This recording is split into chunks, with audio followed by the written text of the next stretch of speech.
Hey, how's it going? Today's a great day because you and I are going to be doing a product review for the VacuMarin Vacuum Marinator. Yeah, that sounds super redundant, doesn't it? Anyway, we're going to find out if one, a vacuum marinator actually works, and two, if you really need one. So you ready? Let's get into this. Just a quick note, my reviews are based upon the things that I think are important. That might be a little bit different for you, so what I recommend doing is after watching my video, you watch a couple of other videos made by different content creators. That way you'll get a wider range of likes, dislikes, and testing criteria, which will help you make a much more informed buying decision, and that is the most important thing of all. This is the VacuMarin Vacuum Marinator. From this point on, I'm just going to call it the VacuMarin because VacuMarin Vacuum Marinator is frankly kind of hard to say, and it sounds redundant and makes me feel like an idiot. The VacuMarin runs on a three-pronged process, and really you need to have all three of these things going at the same time in order for it to be effective. First, you have this meat tenderizer, and yes, this does come with the machine. It's all plastic. It's got a couple of aluminum bars on the side that retract in on springs. And you can see all of the stainless steel blades right in there. Pretty decent marinator, but again, it is plastic, so you do want to kind of keep this out of your dishwasher if you can, because over time that could damage this thing. And these stainless steel blades are really close together, so it is kind of hard to clean them. And the fact that this plastic bar is in the way a lot does sort of make it a little bit of a pain in the butt too. If you get one of these, I recommend using a toothbrush or something like that in order to get in between these things, because otherwise it gets to be a little bit irritating. The second part of the process is this little vacuum hose right here. And what the machine will do is after you take your meat and you put it inside of this vessel right here, this would go onto the top. You'd suck a whole bunch of air out and create a vacuum. And then your tumbler would just go right back on top right here. And when you start it up, it would rotate this around and around and around. The rotation would help evenly distribute your marinade. The vacuum would help suck it into the meat. And the tenderizer helps give that marinade easier access into the meat. It sounds pretty good, doesn't it? The VacuMarin isn't necessarily an original machine because it does follow something called a reference design. That means there was one design that was put out there and a whole bunch of different companies made different machines based on that design with small changes. As far as all those machines go, I did like the VacuMarin the most for a couple of reasons. First, it has these silicone bands here on the vessel instead of it just being plain plastic, and that gives it something for these wheels really to grip on. I found that some of the other machines had complaints that if there was anything heavy in here, it would lose grip on the plastic and this thing wouldn't turn. These help solve that. Also, a lot of the other machines just have a twist-on lid, and a complaint that I saw about that was that that vacuum wasn't holding and they would leak. The way this is set up is that it has four of these different plastic clips to hold that top on nice and tight, and it's got a silicone seal on the inside. My first real criticism about this machine is these clips. You can see they just kind of pop up just like that to undo. But that's not my issue. My issue is that you've got a plastic clip right there on a plastic hinge connected to a plastic piece with a plastic nub for it to fit on over the top of. So you've got plastic on plastic on plastic. That doesn't bode really super well, to be totally honest. And with this design, I noticed that these need to line up just right. You can see that the sides of this will clear both sides of this bottom tab if it's lined up correctly. However, if this was just a little bit off like that, when I bring this down, this is sitting right on top of that. So if I were to try to force this in to lock it in, I'm gonna break this off right here on this side. As long as you line these up straight, probably not as big of a deal, but it's something that's really, really easy to overlook.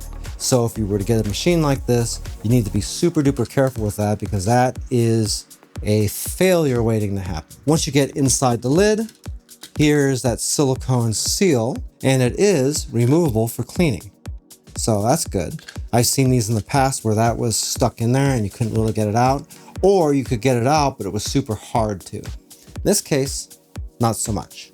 On the top of the lid, we have this dial and there's three different settings on it.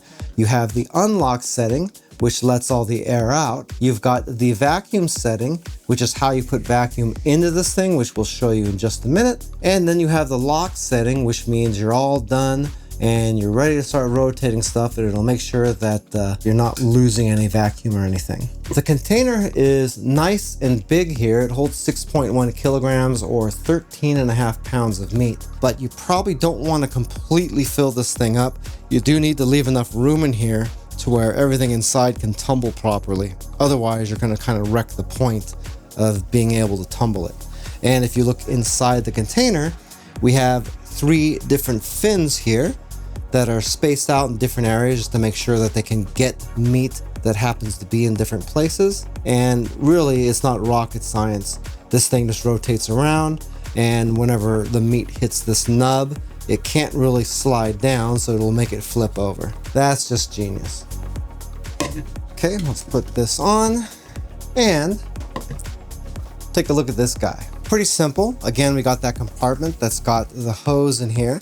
You can see that the vacuum hose is connected on the machine right there.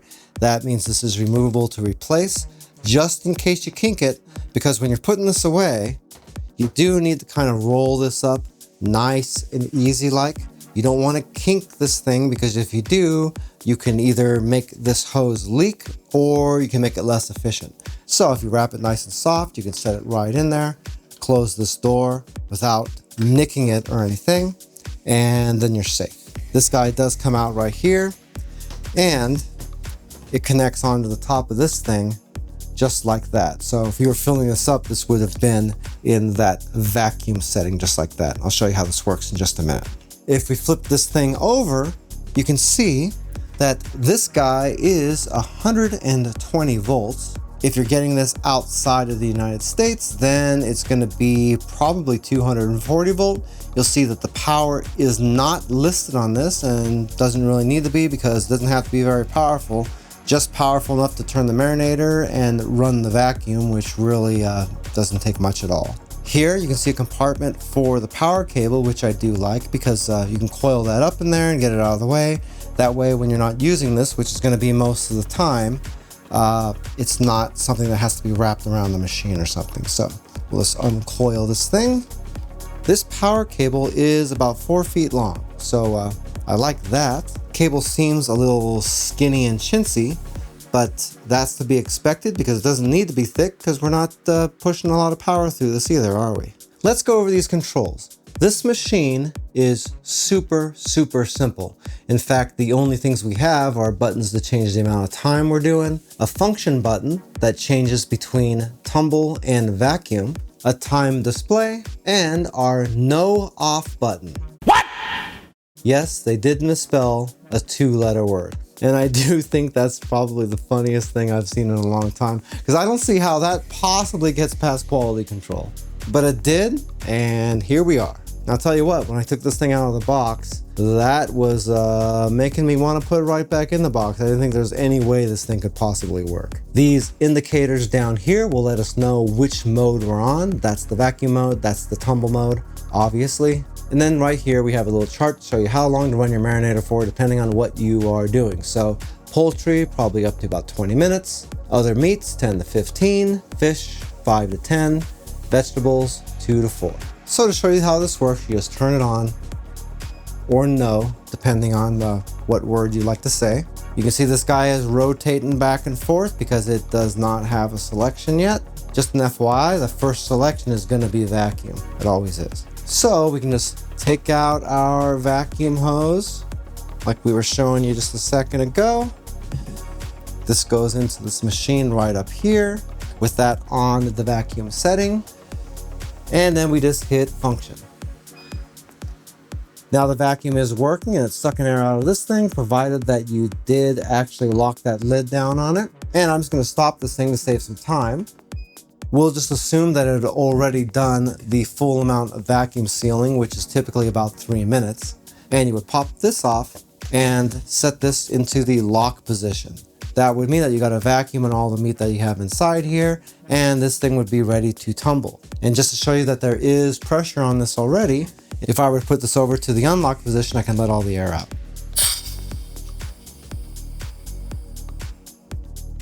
just like that. So the next step would be to take that container, set it right on there like that, and we're gonna run the tumbler. So that is over here. You can see this thing is just starting to spin on its own. It's already set to 15 minutes because it is just set to 15 minutes by default. Don't know why. Let's assume we had chicken in here or something and I wanna bump that up to 20 minutes like it says right there. I can just hit this up arrow button till we get to 20, and then that will run for 20 minutes just like this, tumbling meat around until that timer runs out, at which time it would give me a beep and we'd be ready to cook. Pretty simple, huh? This thing isn't very loud.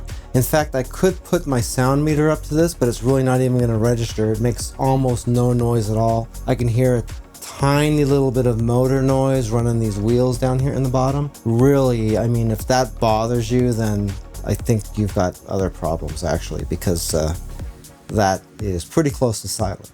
Another good thing about this is that it really doesn't take up any space at all. In fact, from the base of the machine to the top, we're looking at exactly 10 inches there, but we've got these clips on the sides here that are gonna be a little bit taller, so figure 10.5 inches. For width, we're right at 14 inches. And for the depth, we're looking at 10 inches exactly. Now we've gone over the features and everything else, but the real test is, does this thing actually work or what?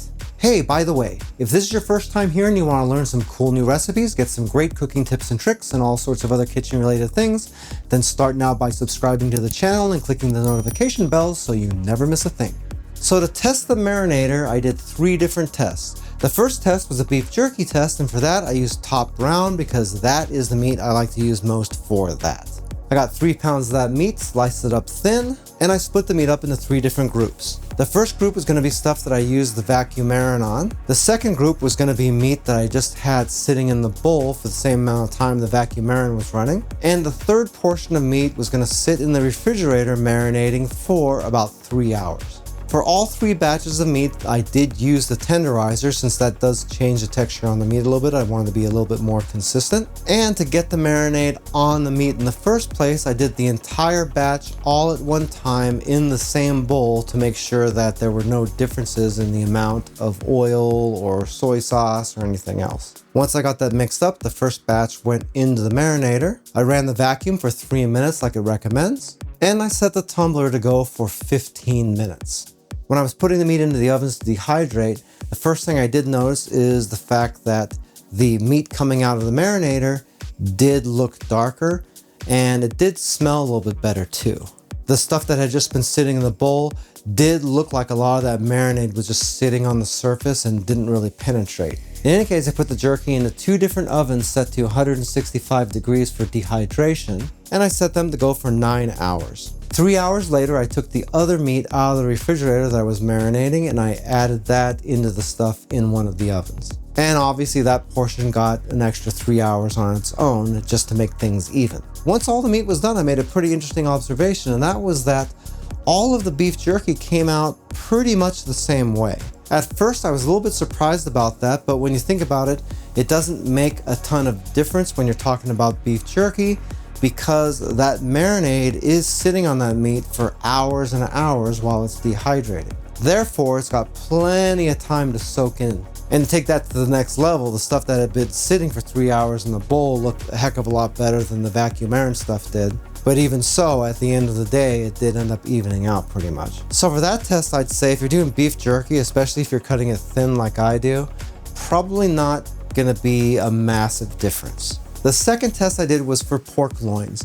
Again, separated out into 3 separate portions, tenderizer used on all of it, and the oil and herbs distributed onto all of the meat at one time. For this test, same as before, 1 portion went into the marinator, the second portion sat while the marinator was running, and the third portion went into the refrigerator for 3 hours. For the pork, I ran that marinator for 15 minutes, just like the jerky. This time, we were going to be pan searing the pork. So once the marinator got done, I preheated a pan, and I cooked the vacuum marinated pork right next to the stuff that had been sitting for the same amount of time. Once that pork got done, I was actually really pleasantly surprised. The meat that had been in that vacuum marinator was distinctly better than the stuff that had been sitting. Noticeably better texture, but definitely more flavor. In fact, it kind of made the meat that was sitting in the bowl for 15 minutes bland by comparison.